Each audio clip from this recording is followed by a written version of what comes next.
Warning. This is a show where we talk about our favorite characters in media, so this may be full of spoilers throughout the entire episode. We apologize if that's not quite your thing, but we do hope that you enjoy anyway.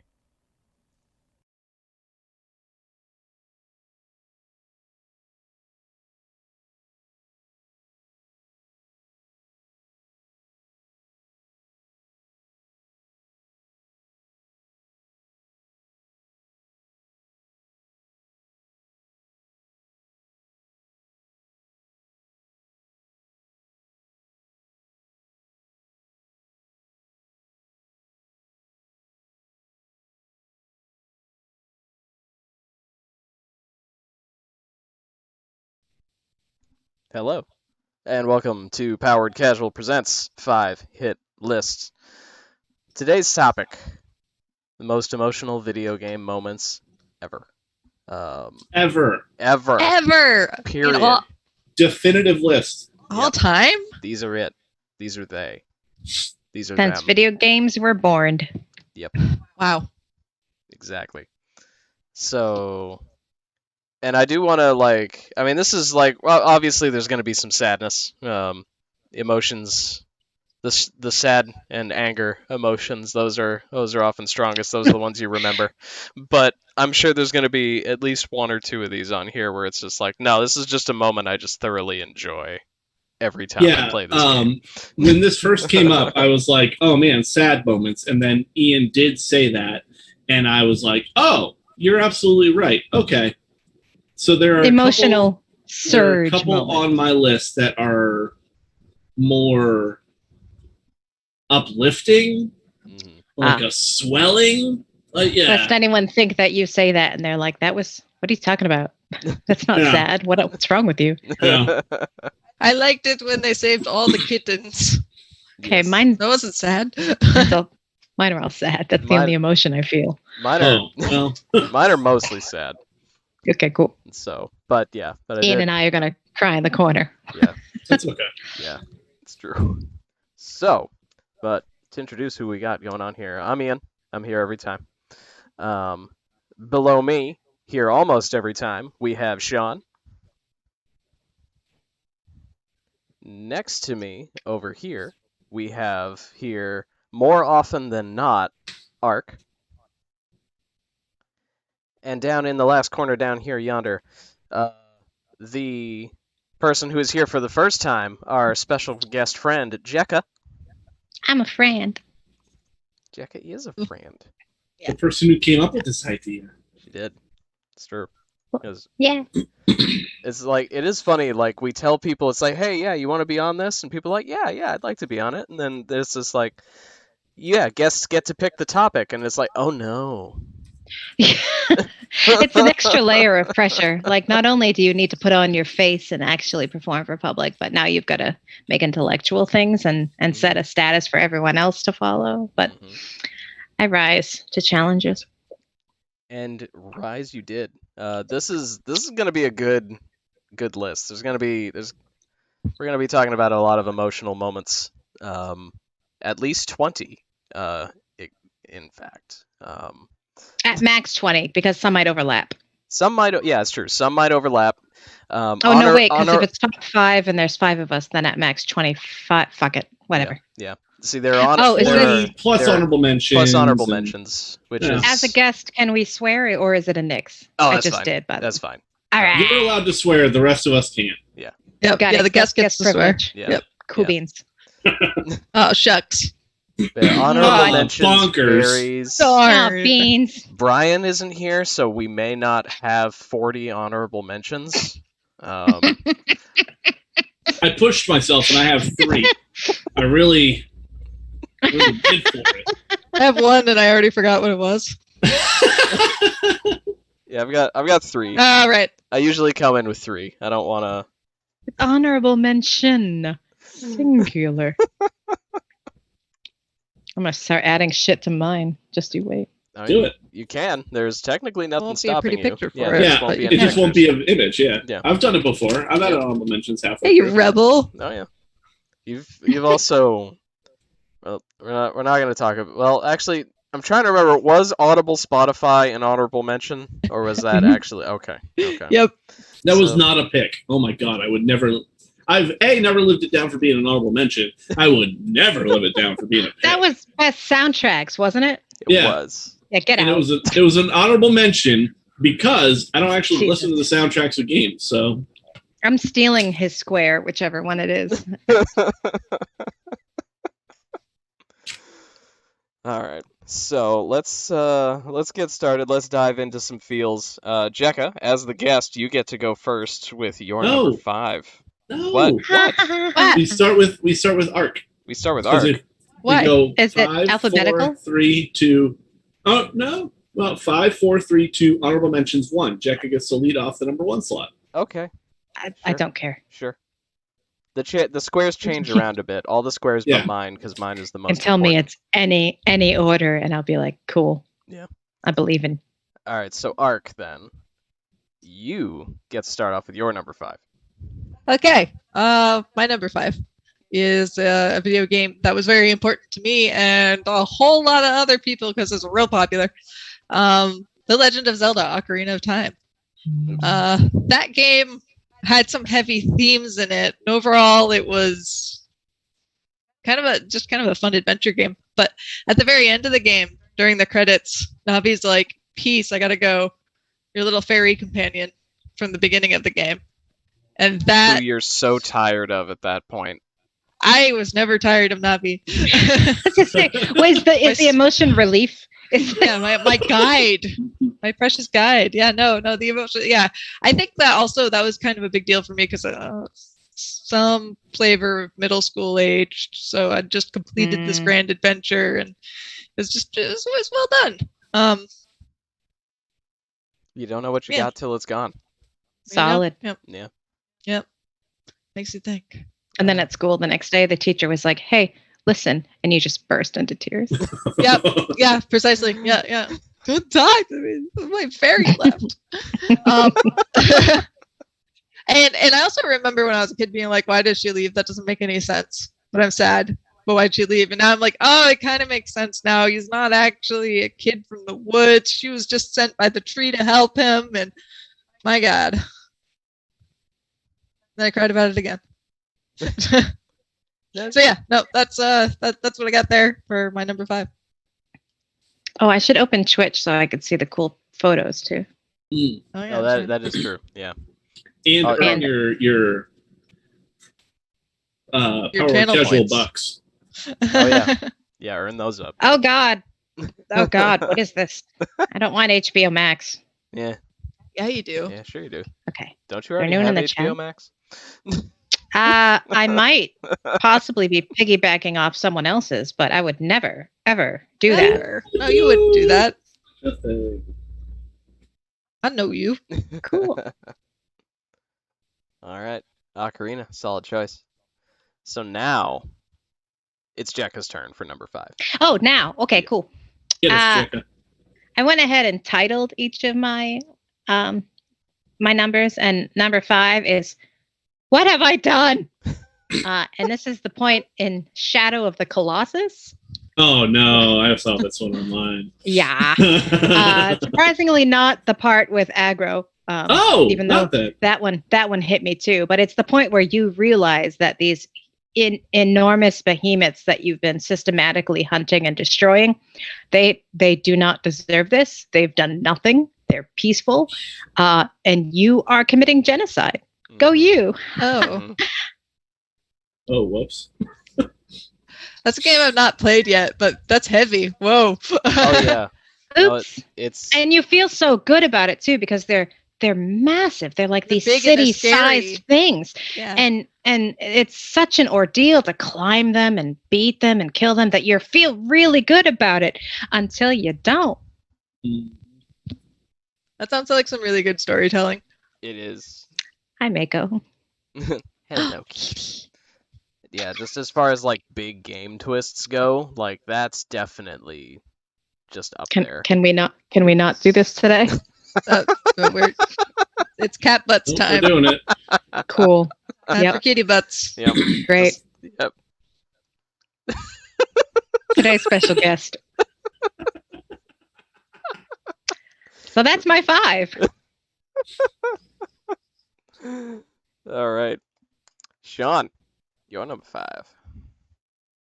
So my number 5. So throughout this entire game, as you're playing, they're like, "Hey, don't forget to do your upgrades. If you don't do your upgrades, you're gonna have a bad time." And I'm like, it'll be fine. I don't need to worry about my upgrades. And then you go on the suicide run at the end of Mass Effect 2, and it was a suicide run, and everyone died because I didn't do any of my upgrades, and it was a real bad time. Yep. And I am when I do RPGs like this, I generally only ever play them once, and I try to do them as a pure enough playthrough as I can. I don't want to restart. I don't want to reload saves. I don't want to redo decisions that I've made. So the entire time I'm just sitting there going, "Why? No!" So that was tough. So who? Just so I know the full emotional impact of this, do you remember who you lost? I don't. I've wiped it from my memory. This was so many years ago. Because I basically lost everybody. Like, it gives you opportunities. Like, the first 2 people you can lose are like Garrus and Tally, who are they've been with you the whole time, 3 games, and they're 2 of the best characters in the games. Period, and you can just watch them just eat it. Right off the bat. Can you define the emotion for us, please? Sad. Sad? All right. Yeah. It was a bit sad, a bit angry. That's what I'm looking for. Yeah. I was, even though they had warned me, and even people that were around me, because I came to this a little bit later than most players, people around me, like Mick and a few others, were like, "Make sure you do your upgrades." I even went to people, I was like, "Why didn't you tell me to do my upgrades?" So like, "We did. We told you." "You didn't tell me good enough." So that was rough. That wasn't a good time. Mm-hmm. So it wasn't as like dramatically sad, because it's not like people have these like big emotional like, "Oh, I'm sacrificing myself," but it was still like the choices that I made led to this, and that was disheartening. Well, and what gets me about it is, like, Shepard's gonna make it to the end, no matter what. I'm gonna be fine. Yeah, like, you're not sacrificing yourself at all.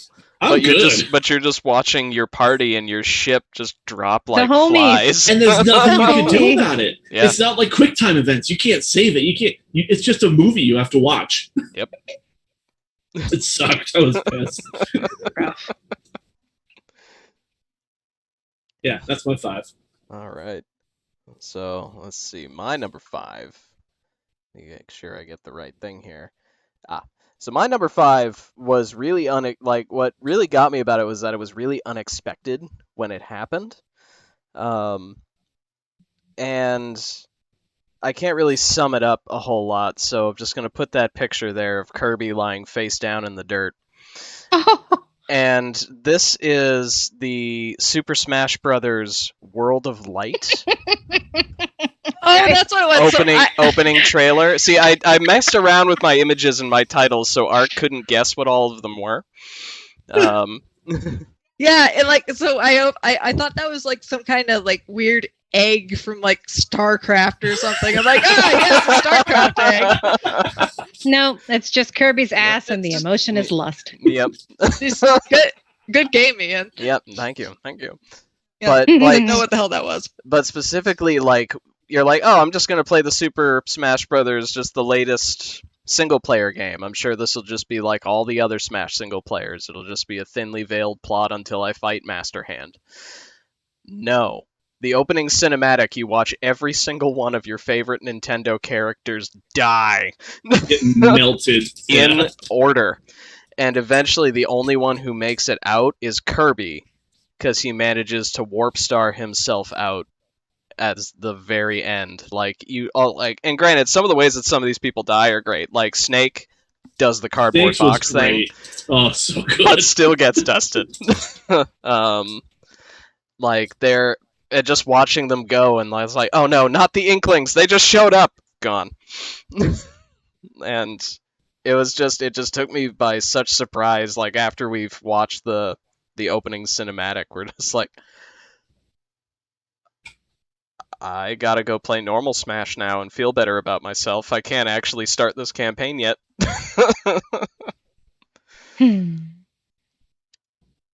That butt though. That butt though, like that Kirby perfectly butt. round booty, right there. That was Shaped like a friend. that was the consolation.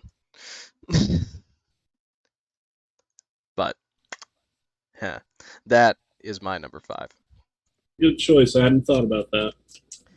Yeah, that's Well, it's Yeah. it's something that like I'm pretty sure everybody who bought that who bought that version of Smash played it, and then but you only ever did it once Don't step because there was really no need to do it multiple times, even if you never completed it. It's just like, yeah, this is just another way for me to unlock some stickers. Cool, great. So Art, Really? nobody expects an Infinity War in their Smash. it's true. That was pre-Infinity War, like, or what? Oh true. yeah. Yeah, like Well, They- not they- the comics. All right. Well, it was fun, Jekka. Goodbye.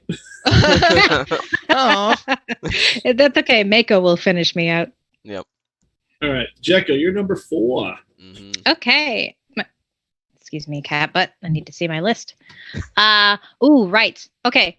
So, in the game Life is Strange, you're given the power to kind of turn back time just a little bit to save your best friend from being shot. Only things keep going wrong from there, and it builds and it builds and it builds and it builds, and finally, the consequences of your meddling through time pretty much bring you to this moment where you have to choose. You can allow a massive apocalyptic storm to destroy the whole town to save your friend who you now have come to love and you've kissed. It's very gay and wonderful. Or you have to accept the fact that your friend was supposed to die back there and let it happen. And it's very, the ramifications of that you've done everything you can to try to save this person.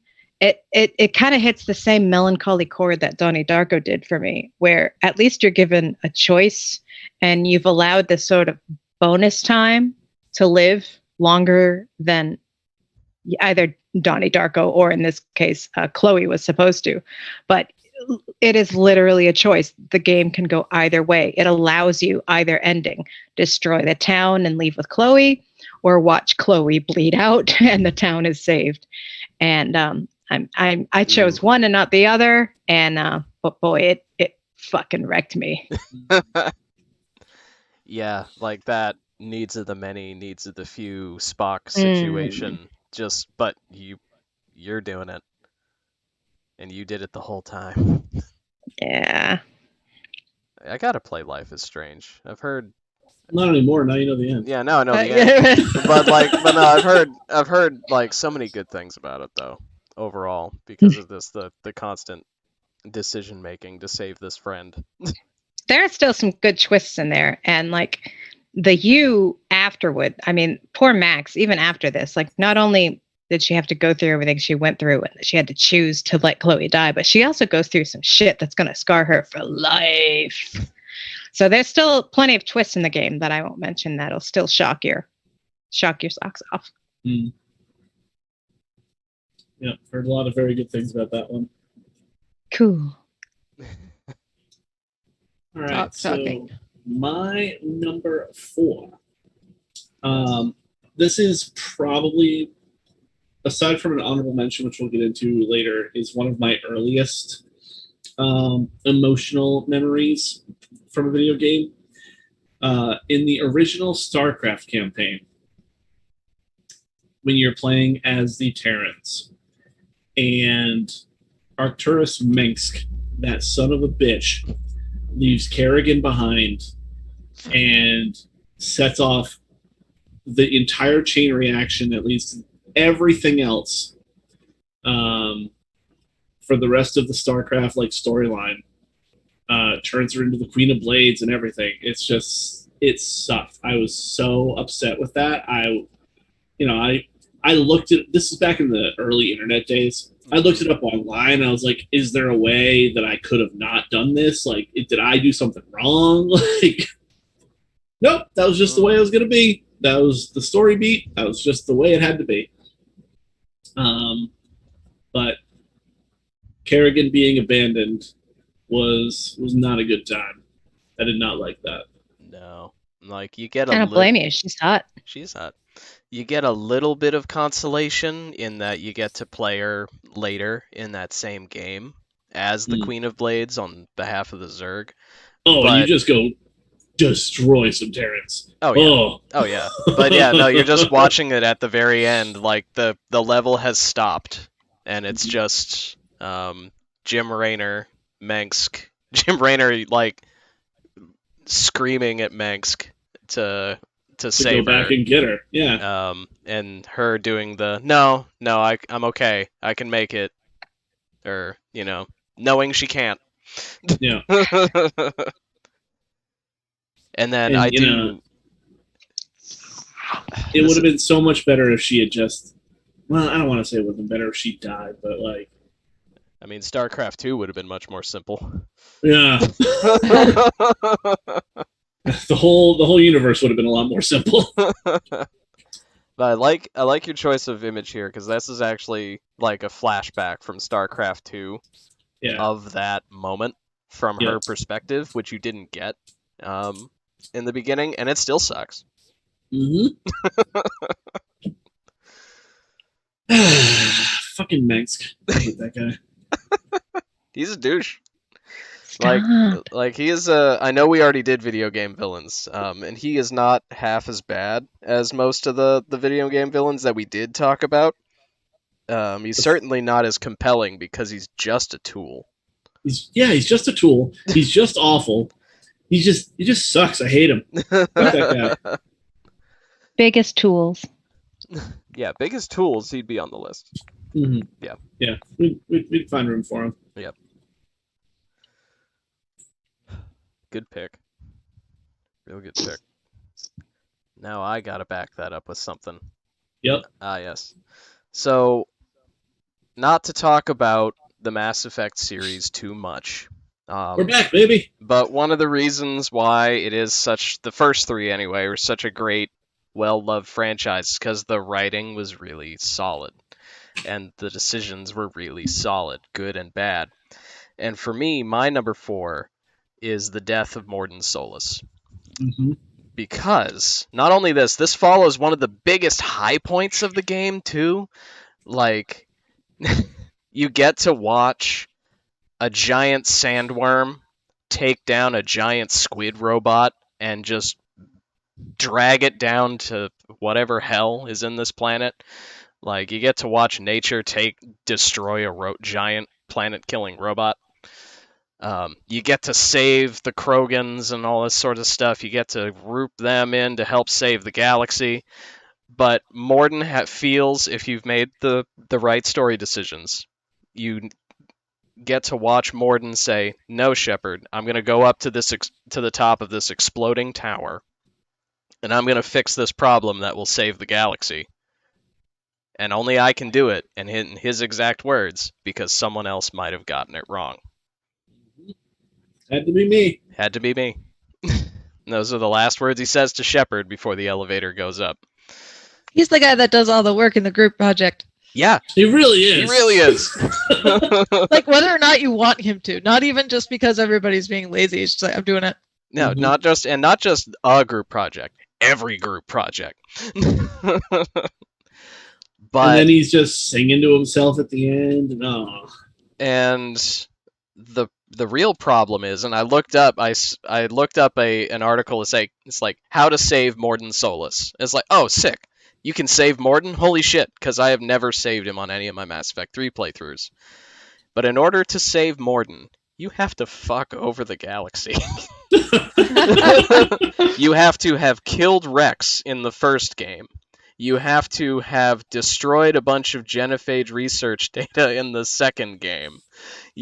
And then you have to make a series of decisions that are just obviously poor decisions. You have to turn him into a bad guy, sort of. Yeah, effectively. You have to do a bunch of stuff and do a renegade interrupt to stop Morden from going up to the top of the tower where he is going to explode and die. I really man. Fuck him. thought that was going to go somewhere completely different when you said you have to fuck. I was like, Look, yeah. if it was that simple, if it was as simple as having to have a one-night stand with Morden Solus, sure.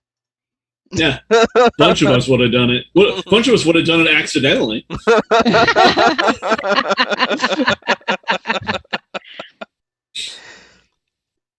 But yeah, and I mean, like, I know that Morden, the character, he's like, a lot of people could go either way.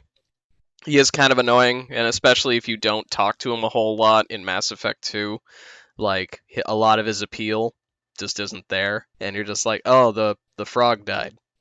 Dang. But I really liked Morden from the start of Mass Effect 2, so it was a sad thing the first time I did it, and it was really sad when I did it again last week on my Mass Effect Legendary playthrough. So I was like, yep, this is going in. It's going in. It's a really good choice. It was between the two that, like, the one I picked, but the one that I picked just had so many more deaths that I was just, and it felt more that I had Morden control can be of it. one of them. Yeah, it's true. It's true. Like, Morden, there's basically one job for him on the suicide mission, and that is escort whoever's left from your crew back to the Normandy. Mhm. That's the only thing you can have him do, and have him not die. So he was always like, go, precious baby. You're the doctor anyway. Bring them back safe. So, that's my number 4. And now, I Art. like it.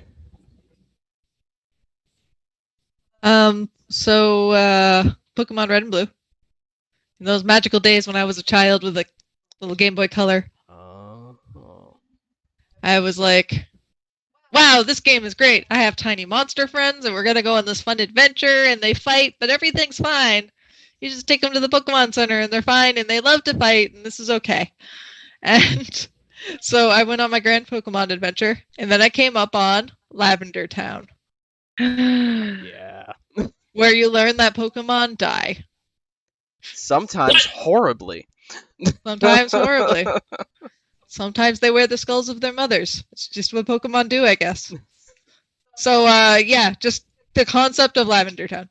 And, like, the fact that it's got this really, like, everything in the soundtrack of the game is so upbeat. And then you go to Lavender Town.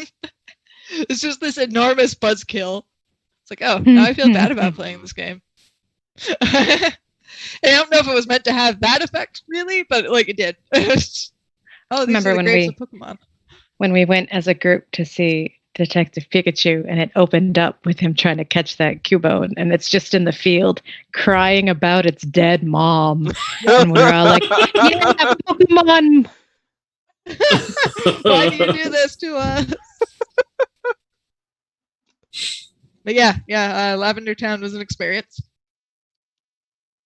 Little me was not ready. It is an experience. Especially because, and it rounds it. In order to advance, you have to, do the whole Sylph Scope thing, and you have to reveal that, it is this Marowak that died, that has been actively haunting this place because Team Rocket just fucking murdered it. Like, actual story plot in a game for 10-year-olds. They had to make the bad guys bad. And, yep. Because at first they're just like, they're just stealing the Pokemon. That is an annoyance. Yeah, we should stop these people. Oh, and they're murdering some of them. Okay, yeah. Yeah. Yep. Your ass is grass. All right, so my number 3. Yeah. So this is less of an emotional moment in the game. There is some bit of story element to it, and this is more of an emotional moment for me. And I've talked about this in our top 5s before, but this is the first time that I defeated the Lich King in World of Warcraft. Ooh. because it was the culmination of like 10 years of gameplay from Warcraft 3 to the Frozen Throne expansion to World of Warcraft, The Burning Crusade, and then Wrath of the Lich King. So like all of these games led up to this moment, and then getting all the way through each of the raids to power up and then finally take him down.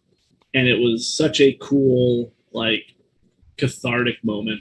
I just remember being so, like, just so high on that moment. And it was really, really cool. And then Bolvar sort of sacrificing the rest of his life to become the new Lich King was pretty cool too. So talked about it before, so I won't go too much more onto it, but defeating the Lich King was definitely one of those moments for me. It's pretty powerful, man. Yeah.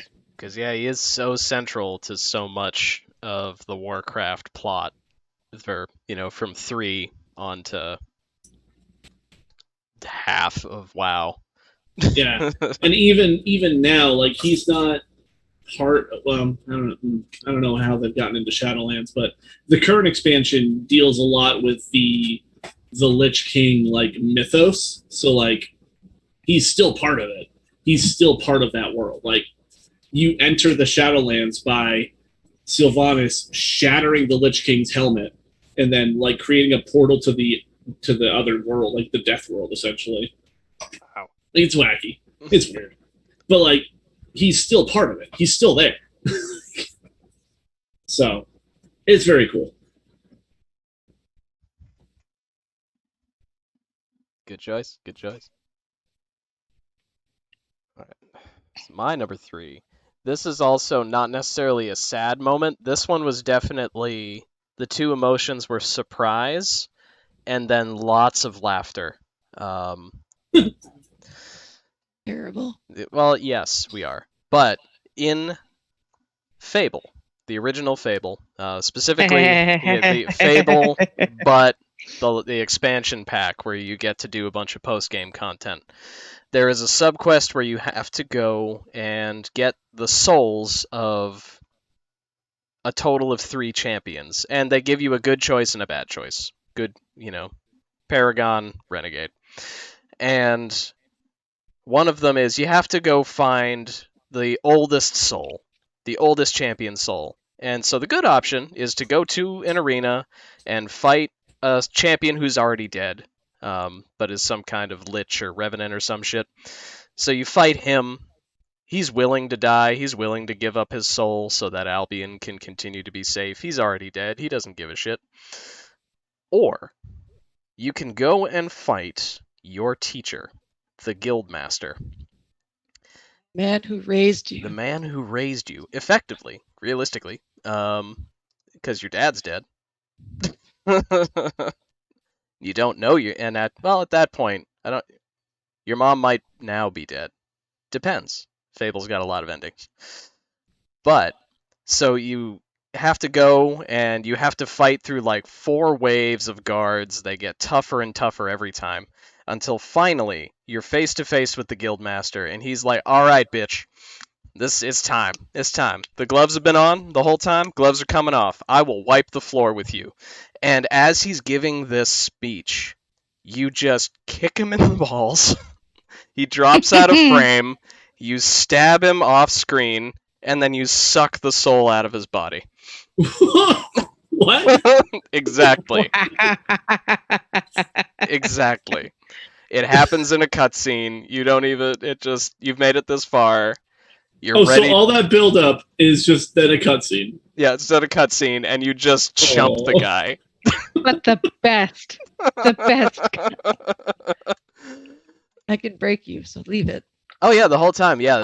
That's one of the lines. That's one of the lines. It's the best line. Like, yeah, anytime that you hit him during the game, it gives an interrupt and a short cutscene where he's like, "I could break you, so leave it." The whole game until that point, and you just chump him. I could never bring that's one of the things that I could never bring myself to do in the game. Like, I think I only know about it because I watched you do it. Mm-hmm. Yeah, I was doing an evil playthrough, so I just did, because I'd played it through once on play it through and let the chips fall where they may. There was another playthrough that I was doing where I was specifically being evil. I wanted to see how bad you could be in Fable, and it's pretty bad. Very bad. You could be real bad. You could be terrible. I watched my brother do straight like glowing Halo angels, and then like the stink of evil and the devils. And as you approach town, people are like boo, boo. Oh, eventually, people actively run from you. It is legitimately hard to play the game after a certain point of evilness because shopkeepers will run away from you. They're like, he's here. We're all gonna die. I only ever played and made the choices that I personally would have made because I wanted the game to kind of rank me. Mm-hmm. I'm unstable, is what it says. Well balanced. A little bit of column A, a little bit of column B. We don't know which way it's gonna go. Well-rounded character. So yeah. No, you are now unstable, but you've learned the middle finger emote. Cool. That's cool. That's important. Excellent. Yep. So yeah. So like I said, it's not sad per se, even though you do watch your the guy who's been like your quest giver the whole game. Yeah. You kind of watch him guy, but he's not much of a character, so the emotional attachment's not really there. Unlike a lot of the other characters in Fable. But then it's just as I watched it and I just sat there laughing for like 5 minutes just after, because it's like, well, I guess I did that. That is really good. All right, Arc 3. Number 3. Well, let me tell you, I've picked a video game moment. Yes. All right, so it's time. It's time to talk about Journey. We're gonna do that. Oh. Okay. So the music of Journey. Talk about Streetlight people. No, Journey. Journey is a very good game. And specifically, I could just say the whole ass game because many emotions. But specifically, there was that moment where you realize that the little stone things are place markers of where you have died in the game, or other people connected to your lobby too, or something like that. But anyway, they're just someone graves. died there, and sometimes it's you. Yeah. Yeah. And there are more and more of them as you go, and it's the whole thing. So that specific realization in Journey. That one's kind of neat because that one can hit at a few different times in the game. Like, if you're really like keyed into it, you can be like, "Oh, this is the opening scene of the game. These are graves, aren't they?" Or it can develop later as you learn more and more of the plot. For me, it wasn't till the end of the game, when you go through your apotheosis, and then you realize, oh no, those are The guys, everyone's gone. Yeah, that's a good choice.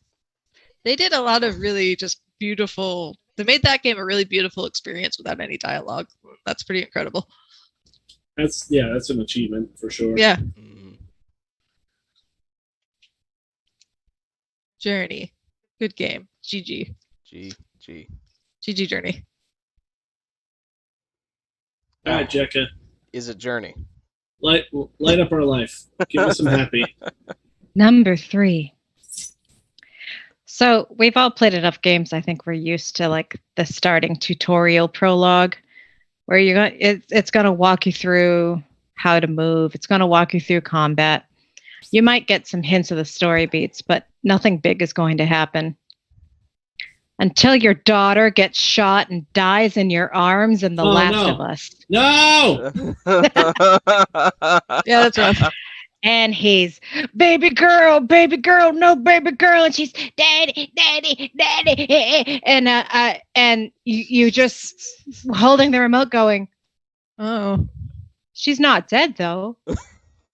She's dead. But she is. Oh.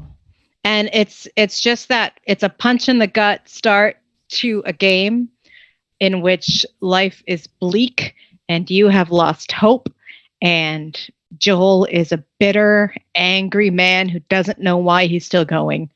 And yeah, that's the moment for number 3, which makes you wonder what 2 and 1 could be. Because ow. Yes. Yeah. The old brutal start. Sarah's death. As I was looking online for some inspiration, it always came up. Every single list that I saw had Sarah's death somewhere in there.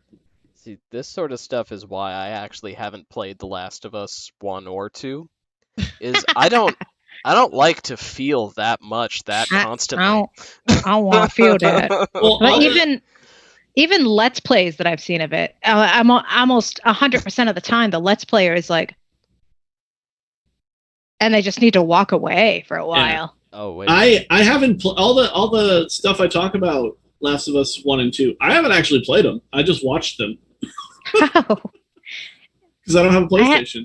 I was gonna say you can borrow it, but if you don't have a PlayStation, I guess you can just lick the CD for a while. Ooh. That also gives you the feels. But yeah, Mel. Different feel, but Mel says there's going to be a show. They're doing a Last of Us show. they are doing a show. Yeah. Oh, that's gonna be a thing. Is this going to be the Batman of video games? Are we going to see this particular backstory piece anytime media around this is made? I bet you they skip that backstory. I bet you they just jump right to just a grumpy man. The 15, 20 years later. Yeah. Oh, yeah. Well, if so, they'll revisit it. That's such a crucial part. Oh, it'll be a flashback. They might flashback it. You're right. Yeah. Why do you suck so much, Joel? Well, let me tell you. Because baby girl. Oh man. Yeah, all right. That's a good one. Ian, number 2. Number 2. Getting down to it. Getting close. All right, so my number 2. We've joked a bit about it because Brian's not here. We're like, well, there won't be a Final Fantasy. There is going to be a Final Fantasy. Final Fantasy X. For me, the game didn't give me a lot of emotions the whole time. Like it was fun. I've played it a bunch of times. Still my favorite by far. But at the very end of the game, like to beat the final boss and do the final summoning, you have to kill every single one of your summons. One by one. Oh, that's right. Yep, one by one in front of you. And depending on how you play the game, you've at least got like the core 5. And like you may or may not have leveled them up and spent time using them and gotten used to like having them basically win fights for you. But if you've also like really ground through the game, like they're all high level, you've got all of the special ones that you had to work really hard to get. And you're just like, oh god, now there's more I have to just old Yeller, so this game will end. You've got to take Carbuncle back behind the house. Yep. And the last one, regardless of how many Aeons you have, the last one is the first one you get right at the beginning of the game, Valefor. And so it's your starter Pokemon. It's just like you got to put that down last. It's like, oh no.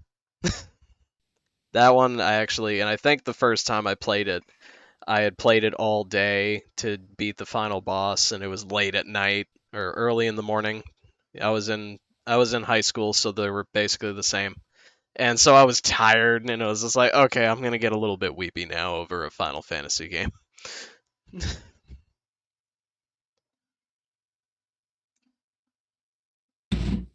Yeah, that would have been that skirted on like near my honorable mentions, but I didn't actually make it. But that is a very, very good choice. Mm. I feel like we're learning so much more about each other right now. We are, yeah. I feel really close to every right now. I love you all. I mean, I do, but you know. It's not new, but it's not new. It's not weird. No. I love you more now. Yeah. Whoa. Whoa, hold on. Thank, I love you bigger than the sky. thank you for sharing these vulnerable moments, everybody. Isn't that what Power Word Casual is about at the Yep. end Yes, of the day? vulnerability. Yep, 100%. vulnerability and accessing Is that the power word? The power word is yeah. Well, vulnerability. it's definitely not the casual part. Mm-mm. The real power word was the vulnerability we felt along the way. It's like power word weep. Oh, that would be a good one. Yeah. That's a good Yeah. one. Okay. Power All word right. may cry. All right, Ark, hit us with something happy. What? Ha! I'm here to do that. Ark has no happy for you. Yeah. I'm happy for you. All right, so this one's fresh. This one's fresh in the brain. So usually when you beat a game, it's happy and it's good. And this one was kind of happy and good, but there was a caveat, and it was sad. I'm talking about Hades, Oh, no. the game by no. Supergiant Games. Oh no! Spoilers. Have you? Yeah, no, I won't spoil it. Wait, no, spoil it. It's fine. The end of the game is sad. That's all I will say. Sean, how far? are we talking? How Are far we talking have you end or gotten? true end? Probably true end. Like you've Well, you've see, beat, there's- you've yeah. you've beaten Hades, like the dude. I right, wasn't Sean? the first time you make it to the surface. The first time you make I've been to the surface a few times. Okay. Okay. Okay. Yeah, you've seen. I think you've seen this then. Oh, okay. Yeah, Okay. you can't survive on the surface. It's very sad. It's true. Yeah, you did it. You did it. You made it. You Yeah. die. Yeah. Yep. Yeah. There's just this big awkward Mm. sad thing where you die and you gotta go back. You just start coughing up blood. Yeah. Yeah.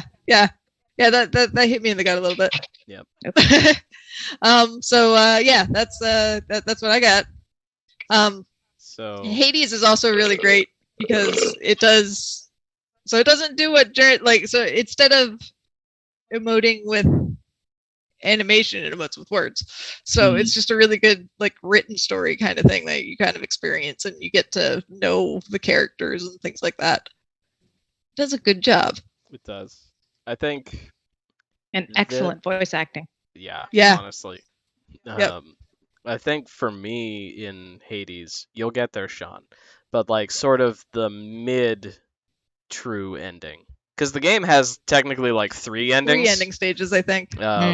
So the second ending. Jessica, how much have you played through Hades? Yes. Okay.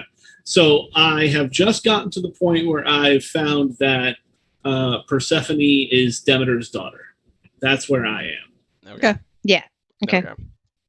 I think I probably have like 4 Keep or at it, 5 boyo. more successful attempts, and then I will have gotten to what I understand to be probably the true ending. I don't know that to be true, but Yeah, the one that you are going to run into, I got a little emotional about. yeah.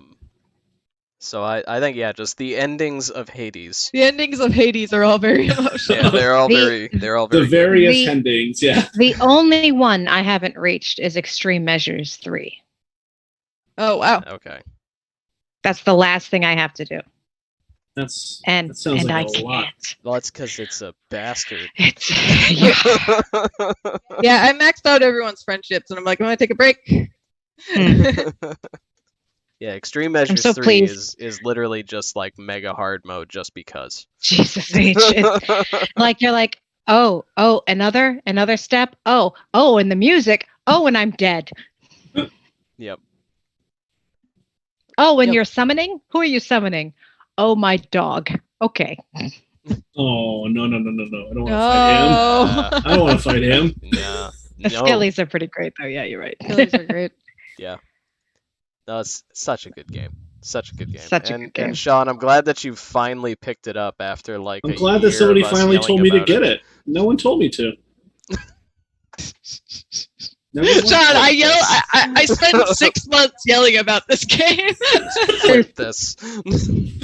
Her Twitter was 100% hypnos I will all flip the this time. goddamn Yeah, stream. yeah, I'll hit those all the time. What a good boy. flippin'. Yeah. I was also emotional when I maxed out Hypnosis Friendship finally. It took you a long time. I couldn't believe it. He was the last character. It I got all seems the gods and everybody first, and then it was just like, I don't know Hypnos for why. you. Yeah, For I don't me, know. I don't know if I bought the right thing or if it was something Thanatos said, but one day he was just like, yeah, "Besties." there's a storyline with Thanatos that you have to work through, Ah. and if you don't run into Thanatos enough to make that advance, then it doesn't Oh, happen. dude, I was putting out treats. I was stalking that boy, believe me. And he was like, Come here, "Hey, buddy." I've only maxed out one friendship with one person, and I've been trying to max everybody else out, but I'm reaching like stuck points. Yep. Um, Yep. Yeah, and the you fir- have to bust through those with story things. Yeah. Yep. But it was Charon was the first guy that I finished. So Oh, wow. Oh, nice. Nice. because I was Huh. like, I don't know what he's gonna do for me, but it's gonna be something cool. And then it was nothing. So Yeah. Don't spend it Oh, all you're in one not- place. We're not done with Charon, though. There's still things to do with Charon. I yes. fought him and I beat him one time. It was great. Nice. Ah, Yeah. That's a big hurdle. yeah. I thought it was being really clever, so we're getting off topic here. But I got to Charon and I had 2 lives of my 3. And my exits were something else, and I could go to Patroclus to get my 3 lives back. I was like, all right, fine. I'll fight Charon, and then he'll bring me back to the room, and then I'll go get my lives back. And then I lost both my lives beating him, and then he sent me off somewhere else, and I did not get my lives back, and my run was dead. I was like, well, I have learned a valuable lesson today. And gotten yourself a discount card. I did, and then I didn't get to use it. All right, Jekka, number 2, let's go. Yeah. Hey. Number Make us 2. happy. Happy times. Nope. Fuck. Not gonna happen. Today. Not today. Again, just because Brian's here doesn't mean we don't get some fantasy. So I'm not sure how many of you have slogged through the entirety of Final Fantasy 15. It's really long, but it's so worth it. And even though it's a bit silly, like, hey, guys on a bro trip, like you really get to care about these guys, and you really, man. And I will preface this by saying I am fully aware that I have father issues. But one of the things Noctis learns before the end is that in order to save essentially the entire world, he's got to die. And not just he has to die, but he has to let himself be killed by all of the previous kings of Lucius. And that includes his dad. So he's already broken and beaten and exhausted, and he's about to die so that he can go into the crystal and defeat Arden and blah, blah, blah, blah, blah. And he's just on his throne, and he's been already pierced by 14 plus armature weapons. And the last one is his dad. And his dad's ghost is just standing there, not looking at him. And Noctis has to plead his own father to trust him enough to know that he can do this and kill him. And the dichotomy of that, Dad, please trust in me, is what he says. And then Regis's ghost vanishes, turns into the sword, kills him. But like, it's a double-edged sword. But pleading with his dad to kill him, and pleading with his dad to trust him enough that he can do this. I can't. From that moment, through the final fight, through the ending, through the dawn, through the Florence and the Machine, then the night has come. I am sobbing. The end. Dad, Man, I gotta can give do that this. game another try. I can do this. Please kill me. Like, Dad, please trust in me. Oh. yeah. And it that's- doesn't hurt that it's so beautiful. Like that, the graphics. It's a pretty game. Anyway, move on before I lose it. Those Final Fantasy cutscenes. hmm Every time. Very Mhm. good. All right. Every time it's not 2 people just kissing in the water. Because those are actually really.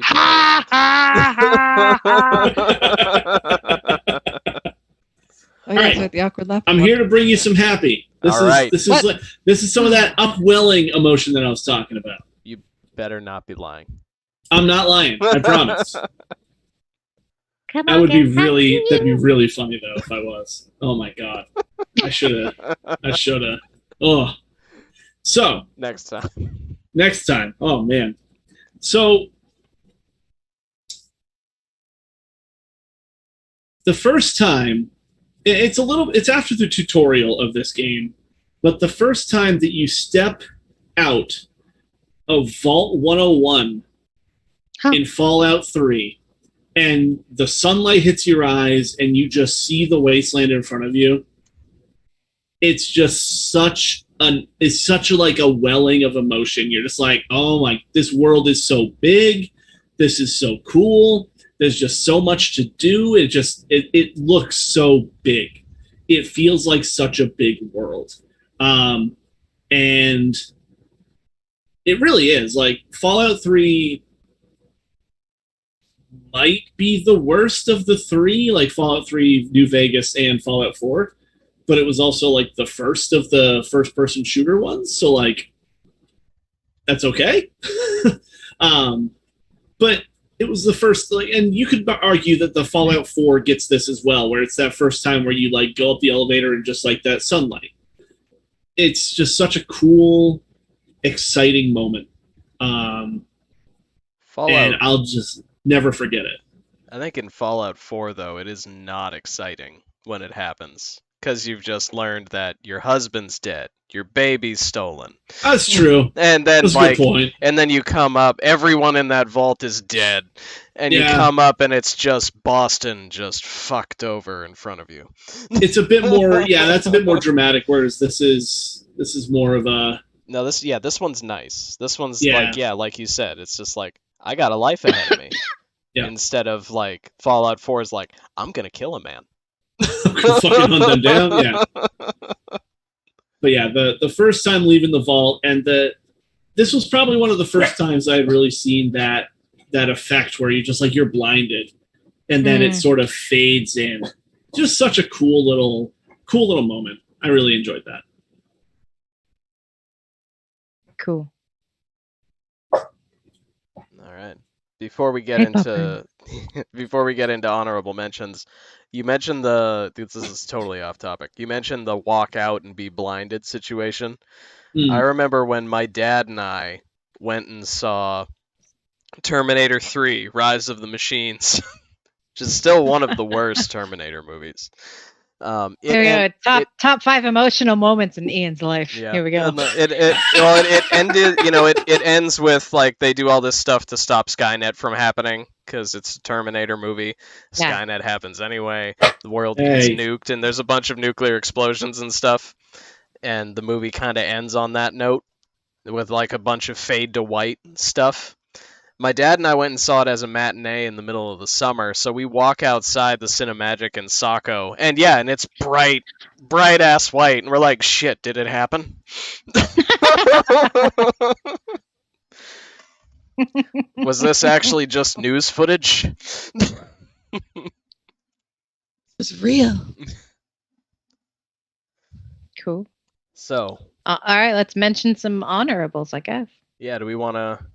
We actually managed to cruise through the first 4 ranks in only about an hour. So do we want to just power through this business, or do we want to break? Power through casual. All right, powering through it. Okay, so let's see. Power. Who started that one? I did. So yeah, we'd start with Ark for Ark. honorables. Yep. I gotta remember what my honorable was. Okay, now I do. Excellent. So, this game came up already. This game franchise came up already.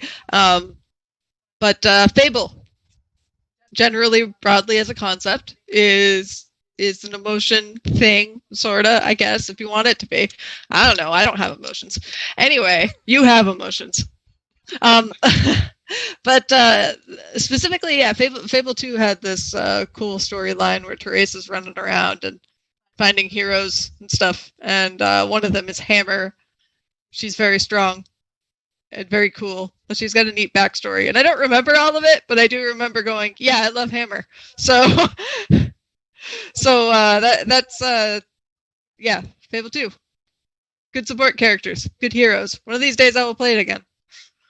So yeah, Hammer's thing I remember was she's like you have to do an escort quest with her while she goes and fills a jug for this holy water so you can do a ritual for something. And when you get back to the monastery that she's from, she's a pacifist monk situation. You find that everyone's dead. Or Everybody's dead. Everybody's dead. So she rips a hammer off of a statue and just goes off to just start beating on the people who did it. Which is glorious. And after you do that, that's when Teresa shows up and is like, "I think you've got what I need." So yeah, no, that's a good moment. And yeah, Teresa in that game in general is just badass too. She ends up taking a tower for herself in the end of the game. Some kind of cursed magical thing. She's like, "It's mine." I'm like, "All right, I don't need it. You can have it. Thank you, Queen." So anyway, yeah, Fable 2, a game with moments. Guaranteed. Moments made while you wait. All right. Jekka, what's your honorable mention? I almost don't want to because I'm really going to bring us all down. But it's an important game. So it's not so much a moment. It's the entire fucking game. It's called That Dragon Cancer. No! So sorry. Oh. And it's voicemails and recordings, and the family made this game. They wrote it, they did it, they made it, the whole game. And it's the story of how their infant son gets a brain tumor, and it's incredibly well done. But I never want to go through that again, ever in my life. But it's something that should be experienced once, I think, in order to really understand what families go through, because it's a real thing that happened to these people, and these are actually those people. And but they wow. made a game of their experience. Damn. Yeah. Cool. You go through the different stages, and some of the stages are seen through what they imagine their son's point of view must have been, like racing on his little on a wheelchair through the hospitals.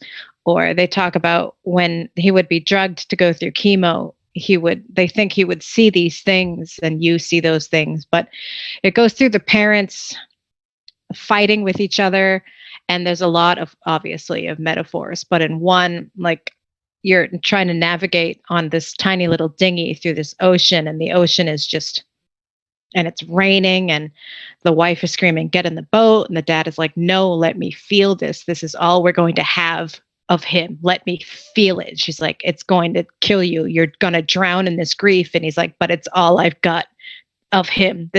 Let me feel this." I mean, all the way to this incredible climax where they finally do lose him. But it's again, it's something that should be experienced once, I think, but I never, ever want to go through it again. Did you know what it was going into it? Yeah. Yeah. They had a little promo at one of the E3s, I think, and everyone that went in and watched the trailer and played through the little bit of it came out like, like, "Please support this product." It's harsh, and real voicemails from each other's phones, like, "Hey, we're back from the doctor. I don't know. He keeps tilting his head. Something's weird." And you're like, "Oh my God, they don't know yet. Oh no, oh no." And the visuals are really stunning. Like, the chemo scenes are done in such muted colors, except that line of the drip is glowing neon green, such a sickly glowing. And you're like, yeah, because that's literal poison that they're putting into their infant son. And there's a scene in the doctor's office, again, through the point of view of the child, and he's playing with one of those, the cow goes moo, the cat goes meow. But also on the game are each of the people in the room. And when you choose those, you get to hear their thoughts, like the mom going, "This isn't happening, this isn't happening." Or you can choose the nurse, and the nurse is going, "This is the worst part. I just wish we could get through it." And you go to the doctor, and the doctor's just going, "I'm so sorry." And it's like, oh my God. Oh. Anyway, Anyway.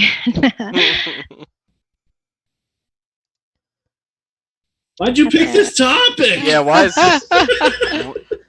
I'm really Okay. concerned because this We're is changing next week to the next 2 weeks from now is happiest Happy. game moments. Sure. well, we're kind of doing that sort of, but like It's just this. the only thing that Yeah. gets me about this as an honorable mention, and it's a fantastic choice, is what the hell is number one? Oh, you know what my number Oh, one I mean, is. I'm pretty sure I do, just through the process of elimination. But at the same Yeah. time, But like, it's an honorable mention because it's not a moment. It's the entire fucking game. And because I didn't feel like I could leave it out, even though it's not. no, Anyway. it's a worthy inclusion. This is a moment in time. Yeah. Yeah. Okay. Sean. All right, so I've got three, and one of them is kind of well, two of them are kind of silly, and one of them is kind of like that gut punch. So you can bring up the image now. So Call of Duty games always have that one sort of like what the fuck scene, and in the top right, I don't know if you can tell what it is from that image, but I know what it is. The no Russian scene. From Modern Warfare 2, where you have to participate in. You're in an airport and you have to just murder a bunch of civilians, and the no Russian is referring to don't speak any Russian because they want them to think this is. I think they want you to think it's Americans. It's unclear. It's They, unclear. they who don't want it to be Russians. Yeah. They clearly don't want them to think it's Russians. So Yeah.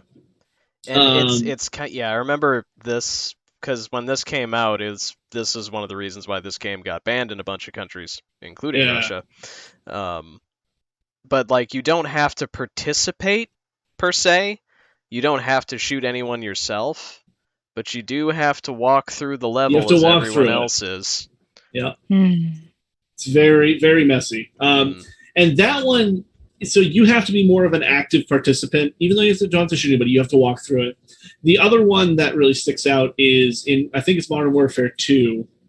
You hop on a chopper and you're trying to get away from a nuke, and a nuke bops, and your chopper goes down, and you're trying to crawl away from the wreckage, and you think you might survive, and you don't. So that's another one, but this one was more active as far as what you're doing. So below that is when you take your faithful companion cube and you have to incinerate it in order to move forward. There's no getting around it. You have to do it. It's very sad. And then It's the only friend on you've the ever known. left, only friend you've ever known.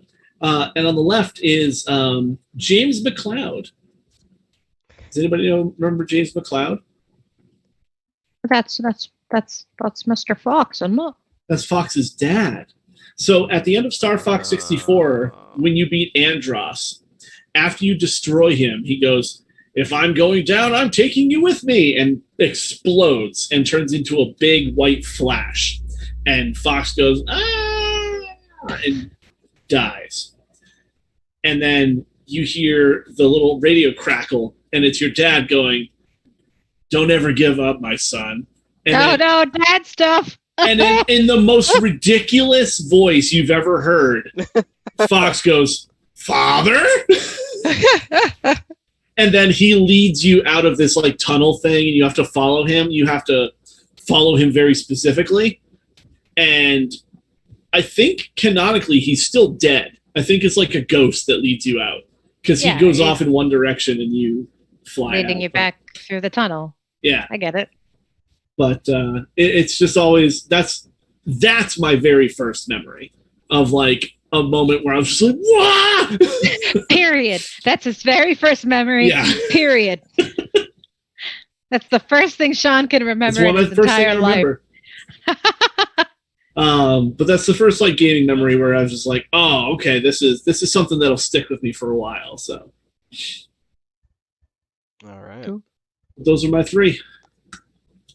So one of those, for my honorable mentions, Sean just mentioned it. It is from Modern Warfare, the first Modern Warfare, Call of Duty 4, There it is. Yep, it's like because the thing that got me about this situation was that, you know, Call of Duty, you play multiple characters throughout the game. It's just part of the hallmarks of the franchise.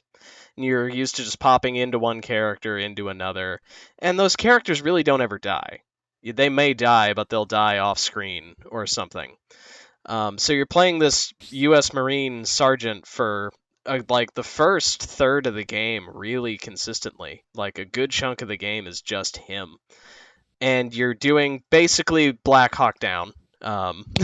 At this point in the game, a chopper goes down. You and your squad chopper in to go pull her out. You do.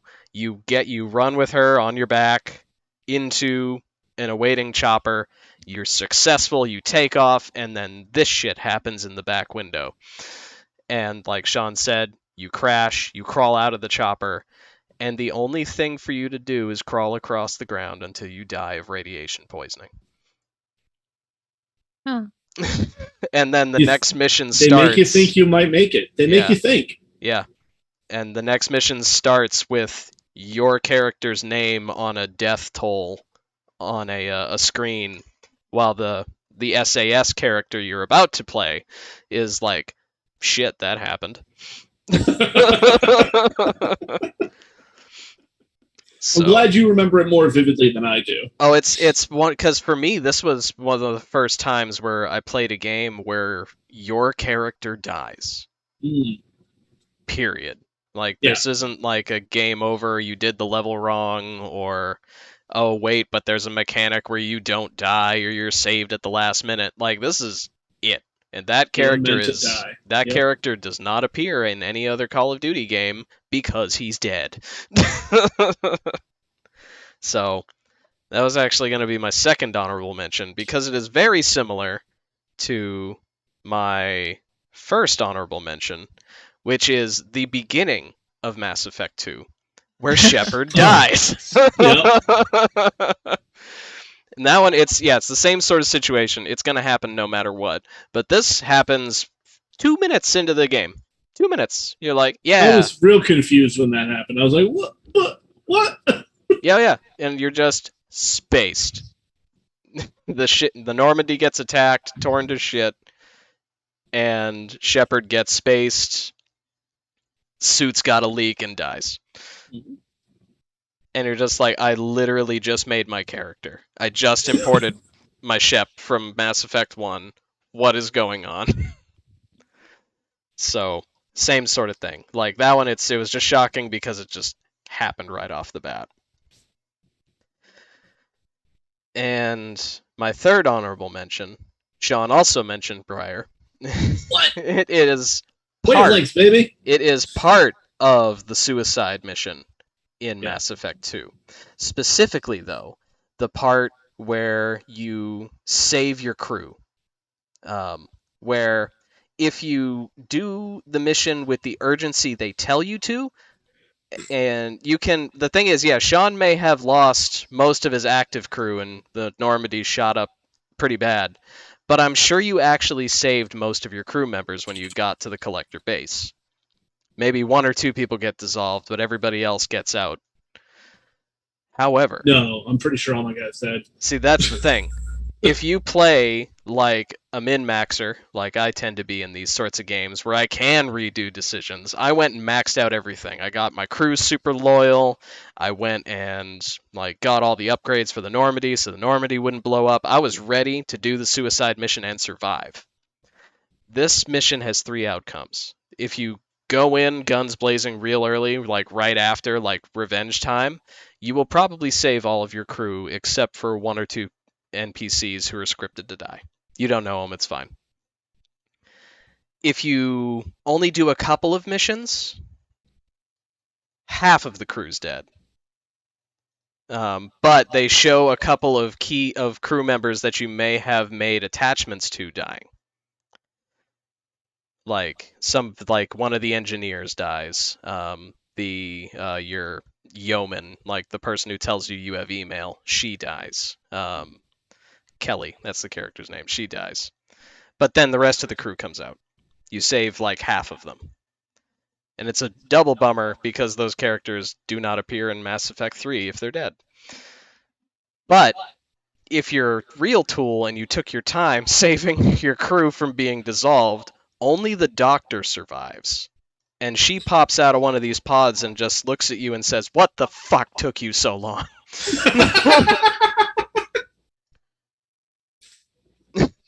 Like, Okay. and you're just like, I wanted the big gun.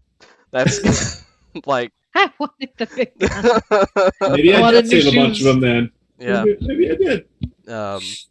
Like, she, even if half the crew dies, she still admonishes you a little bit, just saying you should have gotten there sooner. But like, yeah, no, if she's the only one you manage to save, because she's the only one scripted to live, is like, she's just like, you fucked up, Shepard. You fucked up hard. Yikes. So you can't win because somebody's going to die. Someone's Somebody- going to be upset. Yeah, someone's gonna die no matter what. But best case scenario, it's an NPC you maybe didn't meet. Yeah. Like, just some of the red shirts from your apparently racist terrorist crew. So, you know. That's all right then. And side note, one of my favorite things about the suicide mission is actually Miranda, who is a character I do not like. I don't like Miranda. She sucks. She's just talks about how she's perfect and she can handle everything the whole game. Up to the point where, like, she keeps telling you at all of the junctures in the suicide mission where you have to tell a squad member to go break off and do a thing. And you have to pick the right one or they'll die. And she's like, send me. Every time. Every single time. She's like, send me, I can do it. I'm like, fuck you, Garrus is doing it. Send me into the tunnel. I'm a tech specialist. No, Tally is. You shut up. Go away. I'm a biotic. I can do it. No, I'm going to take the Asari Super Commando. Thank you very much. Like, every time.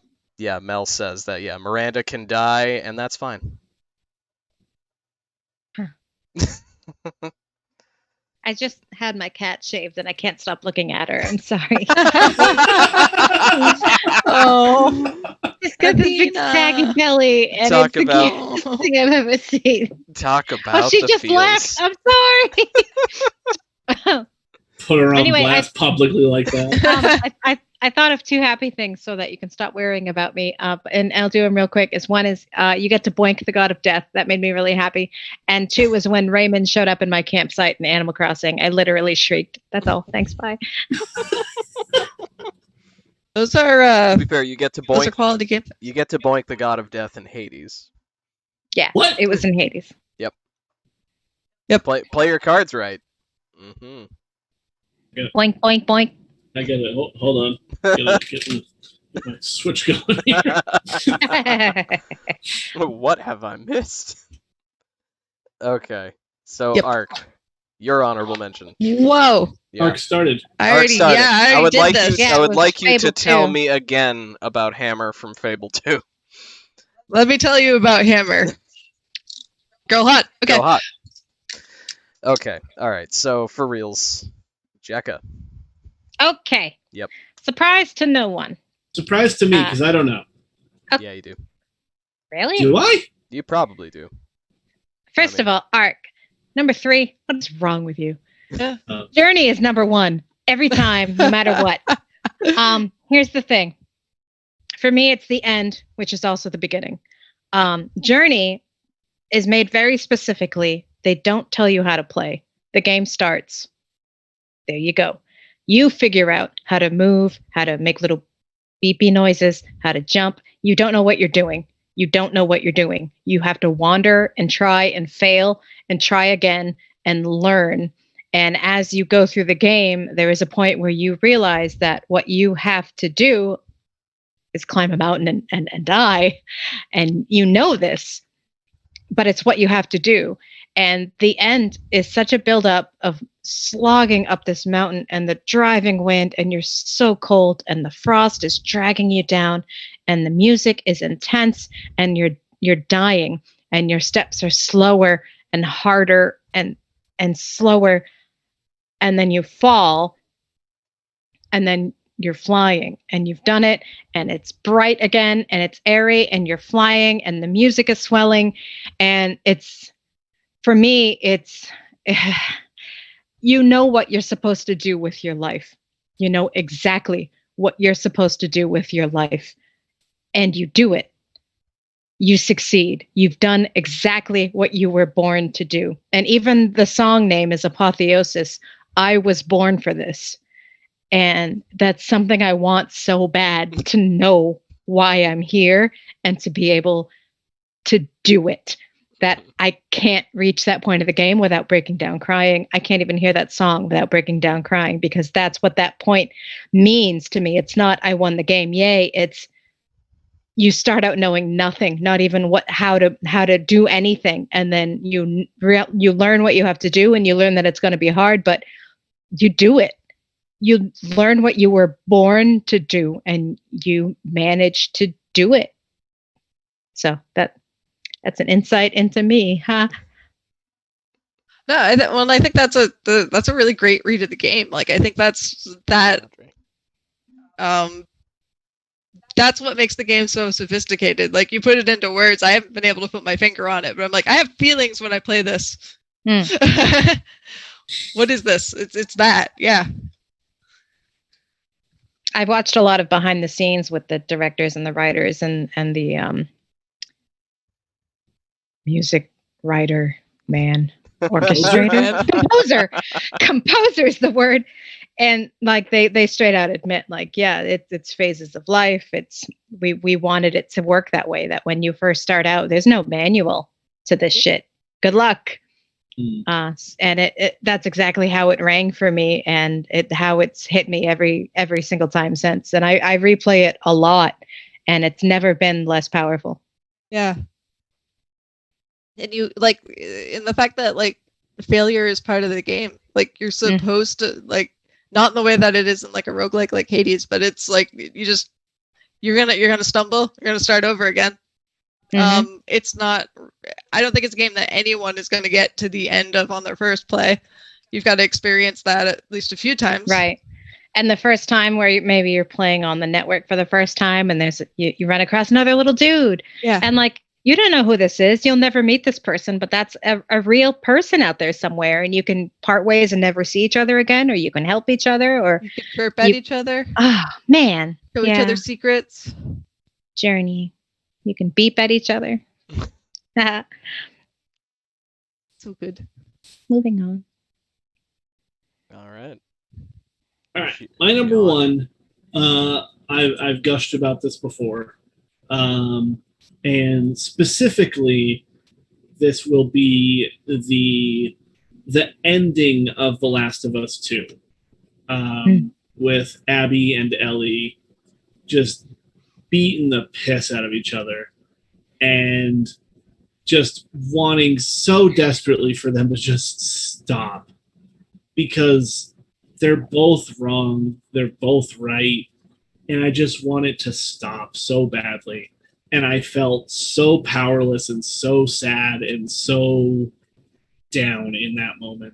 And I remember I've watched a couple of my favorite streamers play through, like, just sort of play through this end of it, and they all seem to have like the same sort of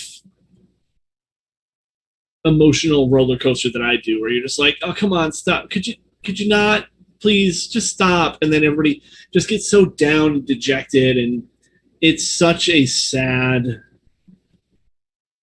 it's not even the ending to the game, but it's like the climax of the game. There's a few things that happen after it, but it's such a sad, down ending to a story. It's just heartbreaking, especially with how they get to this point. It's hard to really talk about too much without getting into super spoiler territory, but it's one of the most powerful gaming experiences that I've ever seen. and like I said, I didn't even play it. I was just watching it. I couldn't imagine having to hit the buttons to make these two fight. Like that would suck. So that would be my number one.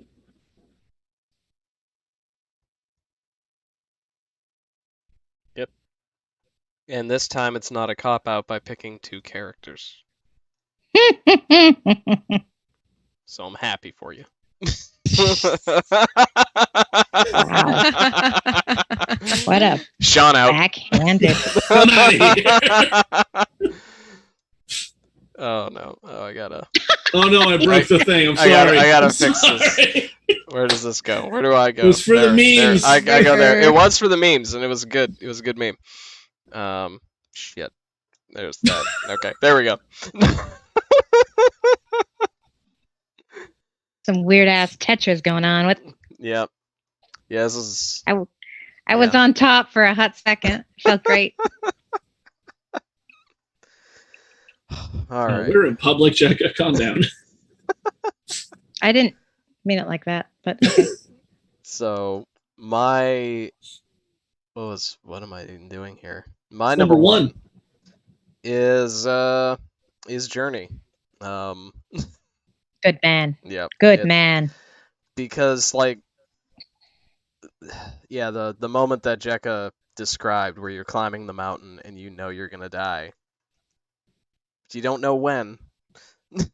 And it just you do and then you succeed and then you become this mote of light that flies across the screen and then you actually show back up as this flies across the screen and it sort of pans down to you or another traveler. It's unclear.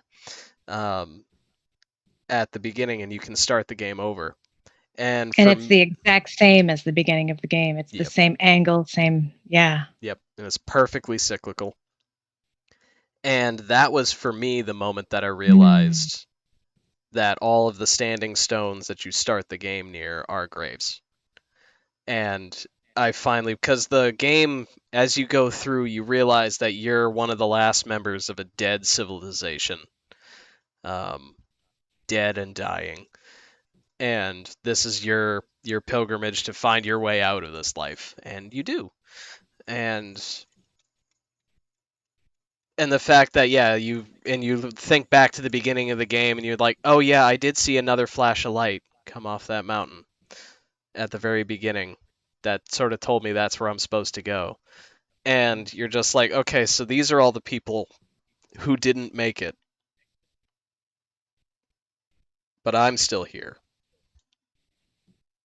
And that was like the whole game is just a emotional roller coaster.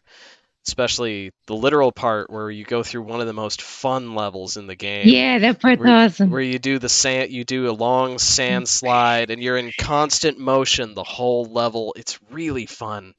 And then you plummet into this dark underworld where there are actually things that want to kill you for the first time in the game. And you have to get stealthy and shit. Yeah, it suddenly becomes a survival horror game, which nobody sees coming.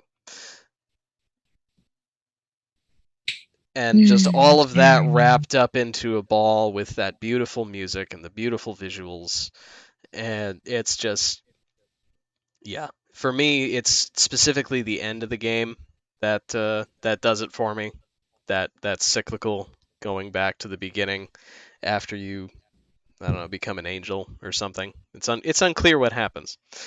But all of that together is definitely what locks it in for me.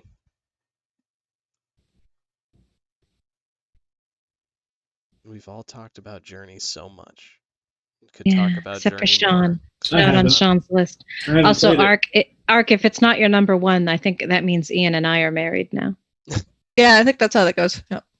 That's pretty cool. Yeah. This is how it is from now on. Yeah. You chose poorly. but what is your number one? Yeah, now I gotta know. It's time. It's time for me to tell you a story about a young girl with an active imagination who, with her sister, inherited her parents' alcohol farm. Anyway, They she and her older sister. Her older sister's basically raising her. They're on this farm. There are rumors that the world's gonna end. And she doesn't believe. Well, okay. So her older sister doesn't believe that the world's gonna end until the end of the world is upon them. And she says to her sister, "You're a grown up now. You can have the alcohol." And why don't we stay together tonight? The young girl is oblivious to her fate. It's very sad. Anyway, this is Majora's Mask, which is a whole game about a whole world of people experiencing the end of the world as the moon falls on them. And there's the storyline with the sisters at the farm is particularly sad. The storylines are all very sad, but anyway, yeah. So you just have these exchanges, like the one that I posted up here. You probably can't read the words, but it says, "We're milking the cows tonight. It's called Chateau Romani. It's the first time I get to drink it because like she's just excited she gets to have this cow milk. And throughout the game, it's insinuated that the milk is alcoholic somehow. Those are some good cows. So that's why your sister's always like, yeah, you can't have any until you're older. And then there's a scene that you can see at that last day of the game where her sister's like, yeah, I see it in you now. You're a grown up. Have some of this alcoholic milk. And it's just like the layers there to that are just like, I thought it was when I was a kid and I played through this, I was like, oh, that's weird. What's going on here? But now it's just like, oh, she doesn't want her sister to really be aware of what's going on as the world ends. Mm-hmm. That's really sad. Oh. So anyway, Majora's Mask is chock full of things like this. Just these very weird, super morbid observations. Like the dialogue in that game is incredibly well written. And it's a whole thing. Cool. The end. But yeah, Romani and her sister Crimea, I think. Yeah, those are the characters. It's the whole thing.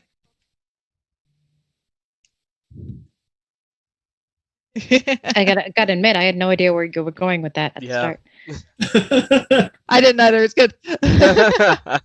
I was trying to do a good lead in, but yeah. The winding tale. Yeah, there's this person, right? And they're on a farm. I'm trying to think of every game I've ever played that had an alcohol farm going. Alcohol farm, yeah. Majora's Mask. But yeah, there's just so much clever stuff. Like obviously the original writers did a really good job with it. The localization team did a really good job with it too. Quality N64 game. Nice. That will never not make me emotional. Also, there's aliens. What? Sort of, yeah.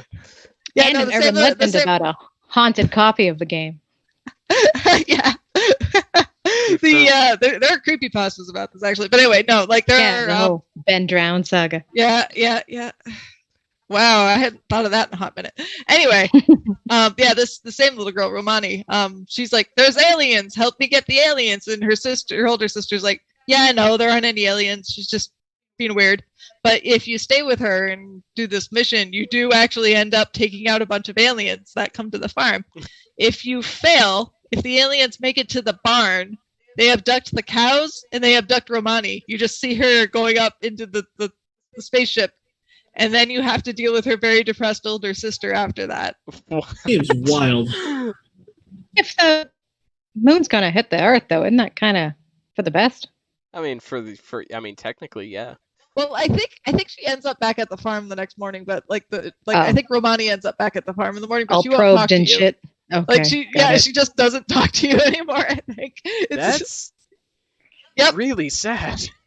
Yeah. So anyway, my moment was a toss up between the one that I used and failing that mission, and just seeing your poor friend get abducted.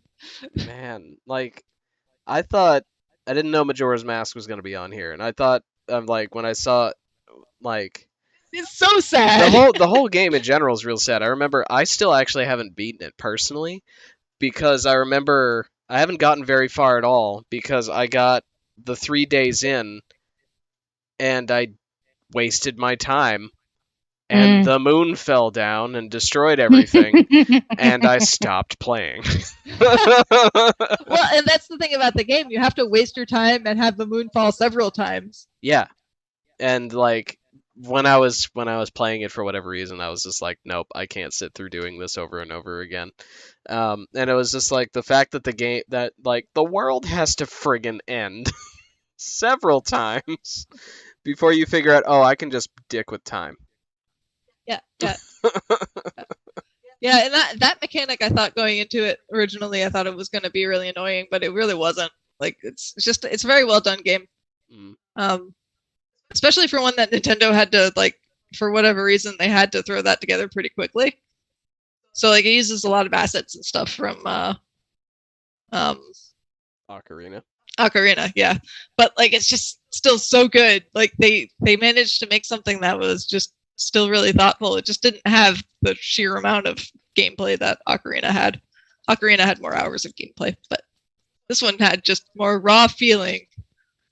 Oh yeah, it's still one story of the best. driven. Yeah, it's still one of the best Zelda games. It's a game. Yeah, it's a game about getting up in everybody's business as the world ends, basically. It's just, hey, what's up? Sometimes you gotta. Yep. If, but yeah. If Fallout has taught us anything, yeah. Yeah, Majora's Mask might be my favorite game of all time. I don't know. I keep trying to weigh it against other. It's very good. I mean, it's hard to not. I mean, if it keeps coming back, it's hard to say it's not your favorite. Yeah. Yeah. It's very good. Like Jekka and I in our newfound bond over, well, not newfound, we've been yelling about Journey for years, but like, yeah, it's like Journey keeps coming up to the top of the list. It's been on several of the lists that we've done on this show. And Sean's got to play it now. I guess I should play it now. You should. Yeah, you got the Journey. Such an experience. So, as far as predictions go, I really only had 2 predictions written down. The first one, I thought Sean was going to have something from Final Fantasy on his list, but so did I. But he snookered me out. I thought that we were going to share some shared trauma over the ending of Final Fantasy X. I thought about it, and like I said, it came close, but didn't quite get there. Yep. My only other prediction was that Ark and Jekka were also both going to have Journey on their lists. Wow. So yeah, I'm one. GG. Like one for 2. You know, batting 500, still pretty good. I had no predictions because I had no context of what we were going to go for here. Yep. All right, so now what we got to do is, we got to pick what Brian would have had on here. So just Chrono Trigger, the game. Chrono Trigger, something about frog. Number 1 would have been he would have been sad when he saw a frog. Yeah. Final Fantasy VI, Shadow Does Anything. Yep. What else has he played? I mean, he's played a bunch of stuff, but I don't. Yeah, I don't. Beyond those 2, I don't really. He would have seen in one of the ninja games. He saw a ninja stealth into a cloud of smoke. Just changed his life forever. Okay, but I love Brian. I really do. Yeah, no, it's true. This is all said with love. Probably something about love. like, and then this other video game had a cat in it. It made me think of Gareth, and I got real happy. I'm like, oh. Gareth's such a good boy. He is. Boy. I pet him for such a long time the other night, and he was just like, ah. I cry every time I see Gareth. And then that other like intensely beautiful cat that hangs out outside their house. Oh my God. Jeffrey. Yeah. Jeffrey. Yeah. Old Kitty McPeople name. Yep. Jeffrey was like, when I decided to go down the stairs, Jeffrey was like, "Are you good, bro?" Oh, Jeffrey came to check on you. What a good boy. He's a good man. Good Jeff. Well, that's a solid, proper Jeff. Solid, Jeff. That was Hey, not bad, crew. yeah, that's a solid batch of feels right here. Mass Effect was represented about as much as I thought it was going to be. Wasn't really a prediction, but I knew that I had it on here 3 times. I really tried to like keep that low. Like I knew really, Last of Us 2 would show up in Sean's. It had to, with how passionately he's spoken about Ellie and Abby. Yeah. Um. Yeah. So if we were to make a master list, Journey would be at number 1. Yes. Mass Effect would be number 2. Yeah. And then it's kind of a smatter. Yeah, it's kind of a mix. There's a bunch of twosies. Like there are a couple of Final Fantasy moments mentioned. Zelda's on there twice. Couple Zeldas, couple Call of Last Duty- of Us. Call of Duty World. got mentioned twice. Maybe you could say like the Zelda franchise, maybe. Yeah. I will say there was one. It wasn't good enough for me to put on everything. But actually, Breath of the Wild, the very end of the Breath of the Wild, when you save Zelda, and What? yeah, I know, right? You save Zelda at the end of a Zelda game, Weird. and she looks at you and she says, "Link, do you remember me?" And unless you've done a very long, complicated side quest, it fades to black and the credits roll. What? I never actually beat Breath of the Wild, so Yep. No, you have to find like somewhere between 7 and 12 memories dotted throughout the expanse of Hyrule, and they're all cool little flashbacks into Zelda and Link's relationship before the world ended. oh wow.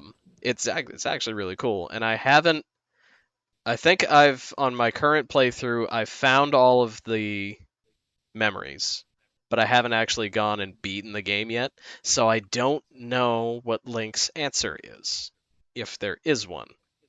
Because there's like the true ending you see when you unlock all the memories, and I've managed to not spoil it for myself, so I don't know what happens.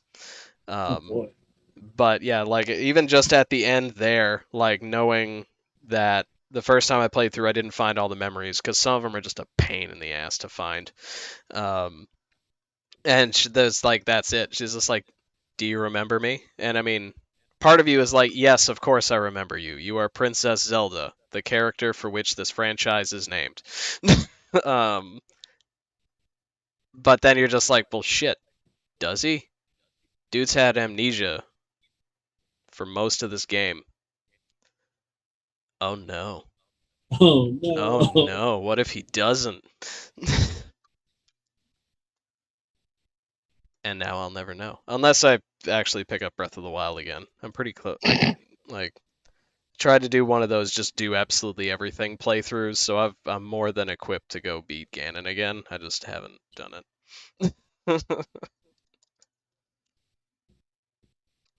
But I think that's all the feels that I can really deal with. Yeah, I'm evening. feeling all existential and shit. Yeah, like I'm I gotta go sleep. yeah, I'm emotionally tapped out. I can feel no more emotions. Yep. I've met my emotion quota. Yep. I have to go stare at my naked cat for a while. That'll bring you back to balance. Yep. Yeah, I gotta rub her little weird nigga body and she'll be like, "Rawr." Look at all your excess skin. Play her like a bongo, make the belly switch around. Things will be fine again. Oh, fantastic. Well, we did good. We did real We good. did good. We did a good job. We did a real good job. So thank you to Sean and Ark and especially Jekka for coming up with this this prompt, and thank everybody for dispensing some real solid emotional growth here. Moments that touched us all deeply and resonate to this day. So that's I'll touch you deeply. I uh-huh. mean, you're married now, so Oh, so it's boring. Never mind. Married people don't have emotions. True. Look at this. Just nothing on the top half of the screen right here at all. I can't do it. Please, Andersons, you're made for each other. Quit it. But So yeah, so no, honestly, this is great. These are some great stories about some great games, and it was a lot of fun, especially the parts where we were sad and weren't having fun. And and thank you to everybody. 2010 would be sad with you again. And thank you to everybody who watched. Thank you for everybody in chat. Thank you to Mel for Troy and Abed are in Morden. It's still just stuck in my head. So thank you. And the good news is we are going to be back in 2 weeks with another 5-hit list. This one was a very special list, very near and dear to myself and Sean. The theme of the week after next's 5-hit list will be the top 5 sandwiches of all time. We're not We'll kidding. have relatively strict rules for this. Yes, yeah. No tacos, no burritos. Yep. No open face sandwiches. No open face, no Like- salads, And no soups. if you think this is strange, we have friends named Tom Cadigan who like to make sure that every discussion about food gets weird and pedantic and annoying. Even though he is one He of our has best had- friends. He has had literal hours-long live streams about fucking okay. Yeah. Nope, I Yeah. can't. Anyway, Yeah. thanks Yeah. everybody. So there will be rules, and we will talk about sandwiches. And I already got at least one on my list, hard locked, because I get it every time I go to one of our favorite restaurants. Haven't had it in over a year, and now I'm jonesing for it. But we will talk This about is the that. real most emotional moment of the night. It just happened, everybody. Like a beautiful sandwich does so much for a person. Should we do this in person and all have our number one sandwich? Everybody order your number one sandwich. That could be arranged. Do a sandwich toast at the end. I think that Yeah. we might. Yeah, we got to figure out who our guest is, and that Hi, baby. we may have to arrange that. We have the power to do this in person, so maybe we will. Yeah, Oh, we are we can. gonna get a shaved Oh, shit. cat? I gotta see. I would gotta like see. to. I would like to. I'm would- hyped. I'm hyped now. Not sure. I would like to There's see a the closet. baby. Oh, she is so. Ooh, Aw. she's usually so much more fluffy. Christina! Hey, sweetie. Oh no! Don't look at me. Don't you feel good, Aw. honey? Oh, Don't you she's feel so so shaved. Poofy in the front, poofy in the tail. Yep. Yep. Yeah? It's like a You feel so good. it's like You an feel so inverse good. mullet. Oh, sorry. You feel so good. Oh yeah, she is usually What a so good much more baby. fluffy than that. Yeah, that's Yeah. She's actually quite petite underneath all of it. yeah. What a baby, huh? What a baby. She loves it too. She's like, touch me more. Oh. The air reaches my skin. Yeah, Yeah. I can feel things now.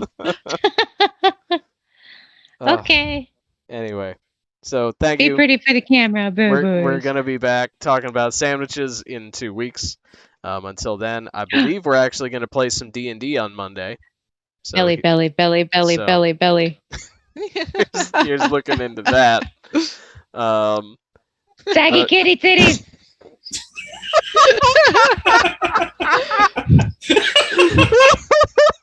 This is probably in violation of the POS. No. Twitch Oh, is no. fine with this. Yeah, They are cats are female fair game. presenting. Twitch loves it. Okay, bye. Good. Have a nice night, everybody. Thank you for watching. Good night.